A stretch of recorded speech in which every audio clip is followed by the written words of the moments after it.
Welcome to Unfiltered Summit Sisters. I'm Gina. And I'm Julia. We are two ride-or-die best friends who are paving the path for what true, authentic relationships look like. We're facing hardships head-on, having real, uncensored conversations, supporting each other's growth, and shining a light on true, raw healing. We are navigating the world the best we know how, Having a hell of a time doing it. laughing every step of the way, Through the rain and sunshine. This is Canyon Culture. So welcome back to Unfiltered Summit Sisters. We are so excited today because we are in the canyon, baby. It is open. Like, I feel like it's officially Unfiltered Summit Sisters now. Yes, this is our time. We have arrived. We have been waiting for this canyon to open. Usually it's open by now, but Utah had the most snow it's had in 70 years. Too many. Crazy. So it's So been much snow. closed for so long because they've been having to clean the avalanches and all the trees that were down, right? Yeah. And it's finally open. It's finally open. So exciting. It is. It's one of our favorite places. We're up here every single day in the summer. I don't even think we say one of our favorite places. This is our favorite place Yes. on the planet. Yes, for sure. Easily. Easy. Easy. Now, if Um, only we could put like a sushi place or like a restaurant up here that I you know, but really then like. more people I was just would gonna say that come, only for but us. just us. Just us. We love being up here, and we talk a lot about canyon culture. Mhm. We talk about it a lot. We hashtag it a lot, and so I thought we would just take an episode to kind of dive into what that means to us, Yeah. and what we do up here. Yeah. So I'm excited to share and welcome to our canyon. If you are not watching on YouTube, what are you doing? Like it's worth it. Head over. So It's we'll gorgeous. be in a different spot up here every week. We'll be in a different spot showing you guys all the really cool places up here. We're so excited for it. But we had an interesting experience because we actually, like, unplanned, had exactly what canyon culture is to us. We experienced what that is today. So let's This go. morning coming up this here. morning. And I didn't even know it was open. You did. I didn't. I found out last night and I surprised her. You did. I was like, let's go podcasting up the canyon. I've got a spot in mind. Next thing she knows. She tricked me and she got away with it. Best surprise ever. You're welcome. You're welcome. Thank you. Okay, so go over how this morning went and then we can kind of dive into a little bit more about why canyon culture is a thing. Right. So this morning we drove up. We came up the canyon like we normally do. And I had I've been having just some thoughts and some feelings that are harder that I really needed to address. Mhm. So they didn't fester, right, between you and I. And I'm so thankful for our relationship and the space that we've created to where I know that I can come and do that. Because I was having these feelings, I was having these thoughts, and it was making me want to pull back from you a little bit, Mhm. right? And it was making me want to just pull back and hide things, and absolutely not. We are not letting the enemy get in between our relationship just No. because I live here now. And so that to me was an immediate red flag of these things need to be brought to the light. Yeah. And so just as we're driving through the canyon, I brought it up. I was like, I've got some hard feelings that have been going on that I really need to get out. I haven't processed them fully yet. So know that they're going to be really raw, but I need to get them out. Yeah. And that's what we do in the canyon, right? But I think it's a great practice for any relationship because if Yeah. you bring things to light that early, my immediate reaction was, let me clear up any misunderstandings. Let me express how I feel about things and even just sense that conversation. I'm like, okay, what do I need to do different Mhm. with this scenario? Mhm. And it wasn't defensiveness. It wasn't because you weren't mad Yeah. because you let it fester. You weren't resentful because you were just holding on and letting those feelings stew and letting the enemy get in your head and Mhm. tell you all of the lies. You brought it out early enough that we can get ahead of it Yes, and take care of it. And like that to me is such a great example of how relationships should be. absolutely. And that no relationship is just rainbow butterflies, happy, easy all the time. Even as close as you and I are. Yeah. And how much we love each other, we still have times where we need to address things with each other. And so facing those hardships head on, we do a lot of that up here. There's something about being in nature in general, Mm. but this canyon being 6 minutes from our house Right. gives us that opportunity. So we, like, as we were driving through the part of the canyon that's open, I'm having memories of other conversations we had and other moments where we connected and other like big healing moments. And it just, it brings me so much joy and so much just like, oh, we overcame this thing over here. Or we had this really great just mindset minute with each other here. And there's something about the canyon that I think has helped with the healthiness of our relationship and the safety. Like we feel safe here. Yeah. And we Absolutely. don't feel safe many places. That's something that we're still working on. And something that I really appreciate about you is that we're able to, number one, we've been friends for 10 years. This is something that we've built. Yeah. This is not something that came out of nowhere. This is not something that happened overnight. We've worked hard to build this, and we work hard to keep these lines of communication open and to keep the energy clean by addressing things.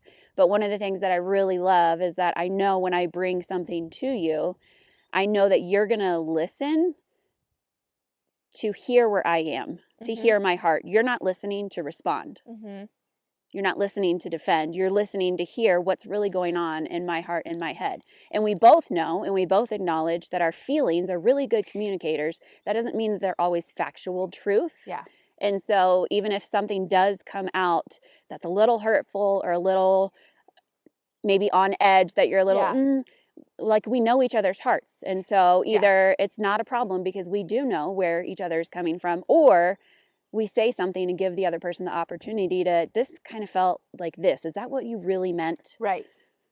And I think the reason we want to bring that canyon culture to more of a public thing is because as we're learning how to have healthy relationships and experience that with each other, we're recognizing in other relationships how we can implement these things. It's not just isolated to our little unicorn relationship that we have. Exactly. And I want other people to feel safe and heard through our podcast, through the topics that we talk about. I want them to not feel alone. Yes. And that's some of the parts of our conversation where I feel like I don't feel alone because I can bring anything to you and just say, and whether you feel it or not, you give me that space to feel what I feel, whether I'm being in a victim space, whether I'm in a happy space, whether I'm flat out wrong. You let me just feel what I want to feel and then show up where I need to show up. You need to show up.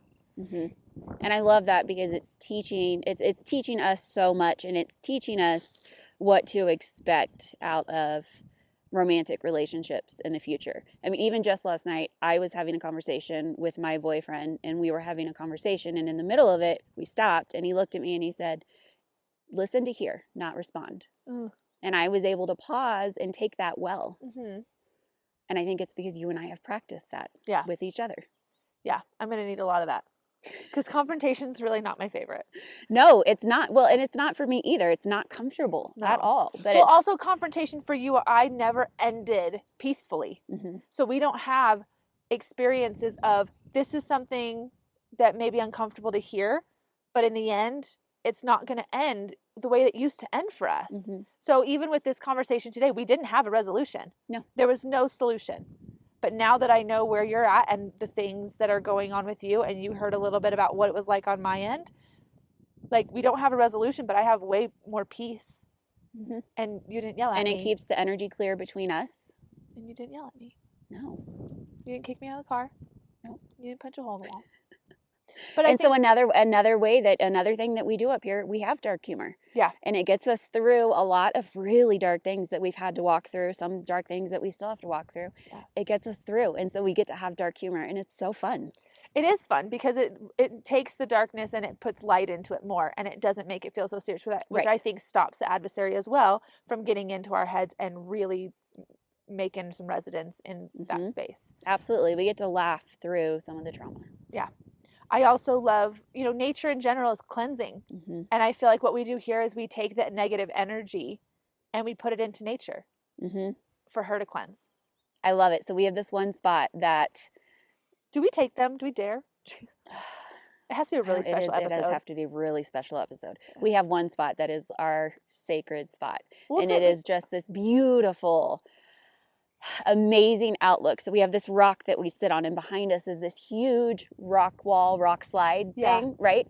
In front of us is just incredible mountains, just this overlook, and we sit Because here. we're on one side of the canyon and we see the other side of the canyon. Mhm. So it's It's incredible. It's breathtaking, and that's our spot. That is where we have gone to journal, where we have gone to laugh, where we've gone to cry, where we've gone to scream.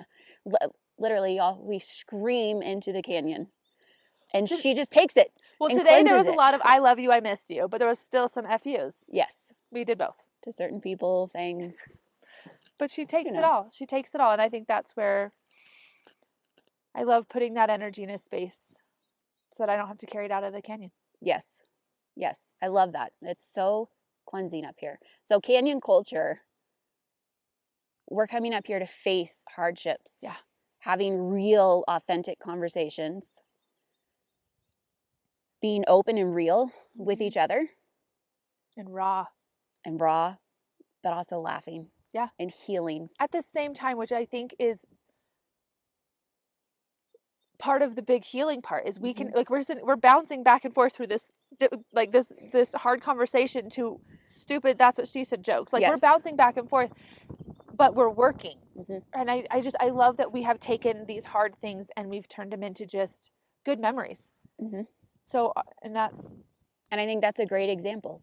You can build this kind of relationship Yeah. with two willing people who are willing to put in the work, willing to see each other's hearts. You can have this kind of relationship. Yeah, it takes work and it takes effort and it takes Mhm. a lot of getting to know them Yes. and getting to know their heart, taking that time. And that's where the 10 years really comes in for us, is we Yes. took the time to get to know. So if you say something that makes me feel defensive, in the past, especially my marriage, I'm like, why are you attacking me? And here Right. I'm going, she's not attacking me. She loves me more than anybody on this planet. Yes. So there's something that needs to get fixed. There's something I need to be aware of, or something that she needs to understand from my heart. Mhm. And we're fixing it instead of just assuming or Yes. just going, well, screw Right. you. And that doesn't mean that we agree on everything. Mhm. There's plenty of things that we don't agree on. And I think it's important to understand that everyone is going to have their perspective truth. Yeah. That is, we could do a whole episode just on that. We will. That is incredibly important. But I can sit here and listen to your heart and not agree, but I still love you. Yeah. Yeah. You're still a freaking incredible human. I thank you so much. Yeah. But yeah, so canyon culture for me is a safe space where I get to voice whatever I want to voice. It's a safe space for me to talk to God. It's a safe space for me to talk to you. It's a safe space for me to learn who I am. And it's a place where I get to be my authentic self. And that is every version of myself. That's the good, it's the ugly, it's the insecure, it's everything. Yes. And that's where the healing happens, is by me letting myself be that vulnerable. Mhm. And that's what canyon culture is for me. I love it. That's beautiful. We've done so much unlayering. Yeah. Unlayering to get to our true authentic selves. And I don't think that'll ever stop. I have so much more to do. We all do. Yeah. We all do. But I love it. That's canyon culture. Yeah. And we want to show y'all that. I want to provide a space for other people in the comment section, in our DMs, wherever, in our personal lives, text messages, for people to say, I feel the same way, or this helped me, or what do you think about this? And make it a conversation, make it a community, make people go, how do I create canyon culture in my life? Is this relationship going to get me there? Or is it toxic and I need to leave it behind? Right. I want to be a space for an example. I want to be a space to learn from other people. I want this to be a community thing where people can go find their own version of canyon culture. I love that. Yeah. So let's move on to gratitude. Yeah. What are you grateful for today? Oh my gosh, this canyon. Yes. We both have cried over the canyon already today. I'm just so grateful that God has given us nature and that we have been open enough to let it be a part of our daily lives, and we let it sink into every pore, because my heart races and I can't breathe when I'm just up here, because I just look at it, and I've said it many times before, God created this mountain for me. Right. He made it for you too, but I can sit there and be like, when he made this mountain, he thought of me. He said, Gina's going to need this. This is her mountain. And I don't think I've felt more loved than in this canyon. I love that. Thank you for sharing it with me, because he created it for me too, just so we know. Kidding. Oh my gosh. I mean, my gratitude is going to be the same today. The canyon is open, baby. Heck yeah. And it is incredible. And It is. It's just such a place when I am feeling so much turmoil inside myself. I can come up here and journal and talk to God and spend time with you, and going back down, it feels lighter. Mm-hmm. So I'm really, really thankful that it's open. Me too. Okay. Sweet. That's Canyon Culture. So join us for our next episode. Thank you for listening to this week's episode of Unfiltered Summit Sisters. Come join us on Instagram, Facebook, and TikTok to get a sneak peek into our lives. It's beautiful, chaotic, crazy, and fun. What else would you expect raising 10 kids? All the links you need are in the show notes. See you next week.